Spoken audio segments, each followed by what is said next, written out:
नमस्कार, स्वागत है आपका कैपिटल टीवी में। उत्तर प्रदेश की 13 विधान परिषद सीटों को लेकर बीजेपी और सपा ने अपने अपने पत्ते खोल दिए हैं। बीजेपी ने बुधवार को 9 एमएलसी कैंडिडेट के नामों की घोषणा की है, तो सपा के 4 उम्मीदवारों ने अपना नामांकन दाखिल कर दिया है। इसके साथ ही सपा के उन नेताओं के अरमानों पर पानी फिर गया है जो विधान परिषद पहुंचने की जुगत में थे। इमरान मसूद से लेकर ओम प्रकाश राजभर तक को सियासी झटका लगा है। ऐसे में दूसरी पार्टियों को छोड़कर आए नेताओं के लिए अब सपा के साथ चलना गले की हड्डी बन गया है। देखिए इस रिपोर्ट में।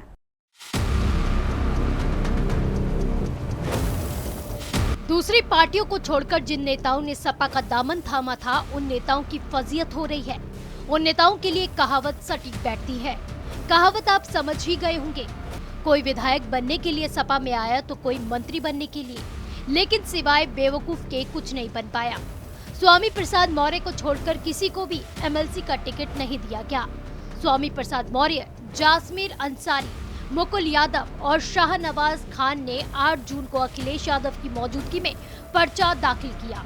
अखिलेश यादव के लिए करहल सीट छोड़ने वाले पूर्व विधायक सोबरन सिंह यादव के बेटे मुकुल यादव को सपा ने विधान परिषद का प्रत्याशी बनाया है। इसके अलावा आजम खां के करीबी माने जाने वाले सहारनपुर के शाहनवाज खान शब्बू को भी अखिलेश ने विधान परिषद का प्रत्याशी बनाया है, जिसे आजम खां की नाराजगी को दूर करने के तहत भी देखा जा रहा है। इस बात से समझ नहीं आ रहा है कि आजम खां क्या हो गए हैं। राज्यसभा चुनाव में, फिर लोकसभा के उपचुनाव के लिए और अब एमएलसी चुनावों में हर बार आजम की ही नाराजगी दूर की जा रही है। अखिलेश ने विधान परिषद के जरिए अपने कोर वोट बैंक यादव मुस्लिम का पूरा ख्याल रखा है।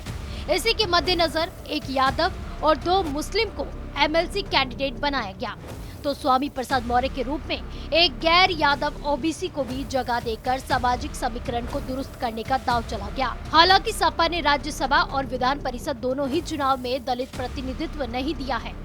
दिलचस्प बात तो ये है कि कांग्रेस छोड़कर आए इमरान मसूद को ना तो विधानसभा चुनाव में टिकट दिया गया और ना ही राज्यसभा और विधान परिषद में प्रत्याशी तक बनाया गया। इतना ही नहीं, इमरान मसूद के साथ कांग्रेस छोड़कर सपा में आने वाले सहारनपुर देहात से विधायक रहे मसूद अख्तर को भी कोई भी टिकट नहीं दिया गया। हालांकि एमएलसी के लिए इमरान मसूद को प्रबल दावेदार भी माना जा रहा था, लेकिन झटका तब लगा जब उन्हें दरकिनार कर सहारनपुर शाहनवाज खान शब्बू को एमएलसी का प्रत्याशी बना दिया गया। शाहनवाज खान के पिता सरफराज खान सपा सरकार में दर्जा प्राप्त मंत्री भी रह चुके हैं और इमरान मसूद के साथ 36 के आंकड़े भी रहे हैं। इतना ही नहीं, शाहनवाज को आजम खां का करीबी भी माना जाता है, जिसके चलते उनके नामांकन के दौरान आजम खां के बेटे अब्दुल्ला आजम खां भी मौजूद थे। सपा के साथ मिलकर विधानसभा चुनाव लड़ने वाले भारतीय सुहेलदेव समाज पार्टी के अध्यक्ष ओम प्रकाश राजभर भी एक एमएलसी सीट अपने बेटे अरविंद राजभर के लिए मांग रहे थे, लेकिन उनके भी अरमानों पर पानी फेर दिया गया। ऐसे में क्या ओम प्रकाश राजभर सपा के साथ अपनी दोस्ती को बरकरार रखेंगे या फिर नहीं, ये देखने वाली बात होगी। वहीं अखिलेश के सामने एक अनार 100 बीमार वाली स्थिति बनी रही, जिसके चलते सहयोगी दल ही नहीं बल्कि अपने किसी भी करीबी नेता को वो एमएलसी नहीं बना सके।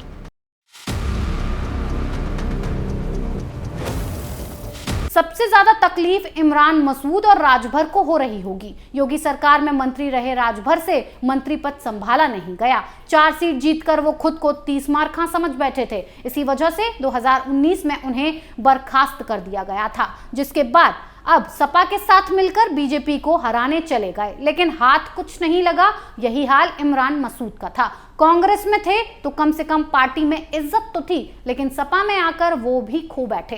टिकट न मिलने पर जनता के सामने रोए भी, लेकिन अखिलेश नहीं पसीजे। अब एमएलसी के टिकट की आस में बैठे थे, लेकिन यहाँ भी अरमानों पर पानी फिर गया। अब देखना दिलचस्प होगा कि ये बागी नेता कौन सा रास्ता चुनते हैं। इस खबर में फिलहाल इतना ही। बने रहिए कैपिटल टीवी उत्तर प्रदेश के साथ। नमस्कार।